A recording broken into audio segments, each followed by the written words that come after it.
आज हम Cal Newport की किताब गहन कार्य केंद्रित सफलता के नियम पर थोड़ी गहराई से बात करने वाले हैं। हाँ बिल्कुल। हमारे पास ये किताब है और कुछ नोट्स भी हैं।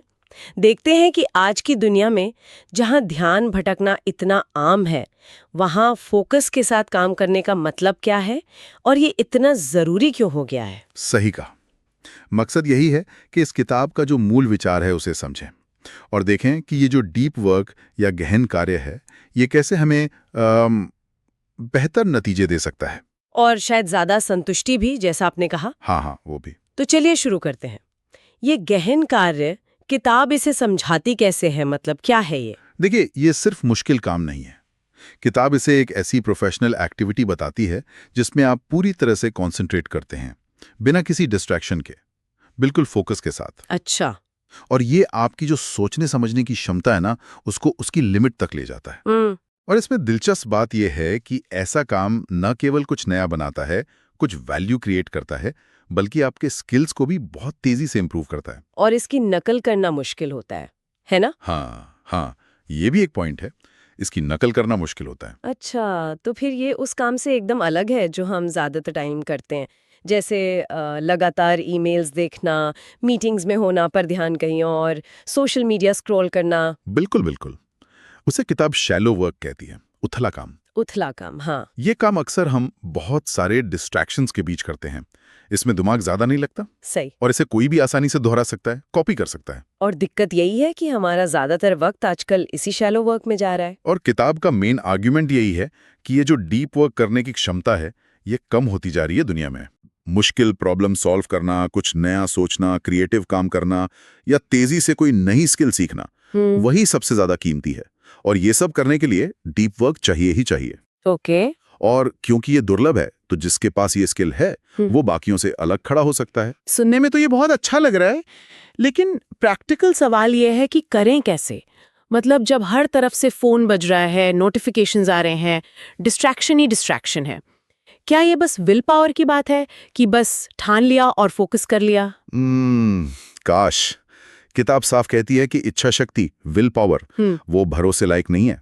हमें अपनी आदतें बदलनी होंगी, अपना माहौल बदलना होगा। अच्छा, कैसे? तो किताब कुछ ठोस तरीके बताती है। जैसे एक तो यह कि अपने कैलेंडर में बाकायदा टाइम ब्लॉक करें डीप वर्क के लिए। जैसे आप किसी इंपॉर्टेंट मीटिंग के लिए करते हैं ना। हाँ, उसको उतनी ही इंपॉर्टेंस दें, बिल्कुल, इरादे के साथ। और एक और बड़ा दिलचस्प सुझाव है, बोरियत को अपनाना सीखें। बोरियत को अपनाना? ये क्या बात हुई? हाँ, मतलब लगातार कुछ न कुछ स्टिमुलेशन, कुछ नया देखने सुनने की जो आदत पड़ गई ना, उसे छोड़ना होगा ताकि दिमाग शांत रह सके, फोकस कर सके। बात तो सही है। आजकल तो खाली बैठना ही मुश्किल लगता है ना? ये आजकल लगभग एक विद्रोही विचार जैसा लगता है। सही कहा। और सोशल मीडिया, उसका क्या उसे बिल्कुल छोड़ देना चाहिए? जरूरी नहीं। किताब कहती है कि उसका इस्तेमाल सोच समझ कर करें, अपने गोल्स के हिसाब से। खुद से पूछें कि क्या ये प्लेटफॉर्म वाकई आपकी प्रोफेशनल या पर्सनल लाइफ में वैल्यू ऐड कर रहा है। मतलब सोच समझ कर इस्तेमाल करें। हाँ, और इसके अलावा अपने दिन में जो शैलो काम है, उथे काम, उन्हें पहचानें और कोशिश करें कि उन्हें कम करें या फिर उन्हें एक साथ निपटा लें, बैच कर लें। अच्छा, जैसे सारे ईमेल एक साथ देखना, बार बार नहीं। हाँ बिल्कुल।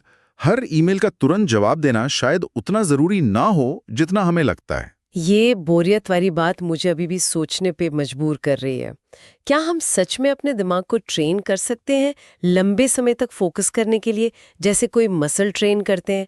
आजकल ध्यान इतनी जल्दी भटकता है सबका। हाँ, किताब का यही तर्क है कि बिल्कुल कर सकते हैं।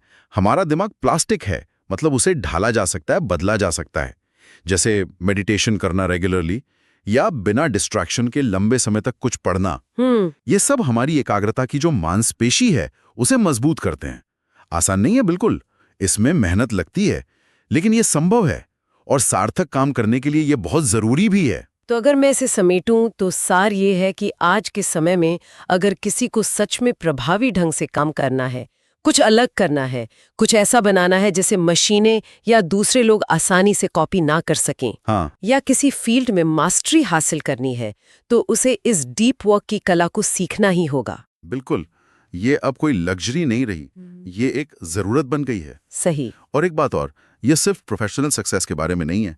जब हम किसी काम में पूरी तरह डूब जाते हैं तो हमें अक्सर एक गहरा संतोष मिलता है, एक फ्लो स्टेट का अनुभव होता है। हाँ, वो फ्लो स्टेट वाली बात। हाँ, तो ये हमारे काम को और शायद हमारी जिंदगी को भी ज्यादा मीनिंगफुल बना सकता है। इस सारी बातचीत से मेरे मन में एक सवाल आ रहा है जिस पर शायद हम सब सोच सकते हैं कि अपनी रोजमर्रा की जो डिजिटल आदतें हैं उनमें ऐसा कौन सा एक छोटा सा बदलाव लाया जा सकता है जो डूएबल हो, जिससे इस डीप वर्क के लिए, इस एकाग्र काम के लिए थोड़ी सी जगह बन सके। हाँ, ये अच्छा सवाल है। शायद सोने से पहले का 1 घंटा स्क्रीन फ्री रखना, या सुबह उठने के बाद पहला घंटा, या हो सकता है हफ्ते में कुछ घंटे सारे नोटिफिकेशंस बंद रखना। हाँ, कुछ भी छोटा सा। सोचने वाली बात है ये। बिल्कुल, छोटा कदम भी बड़ा फर्क ला सकता है।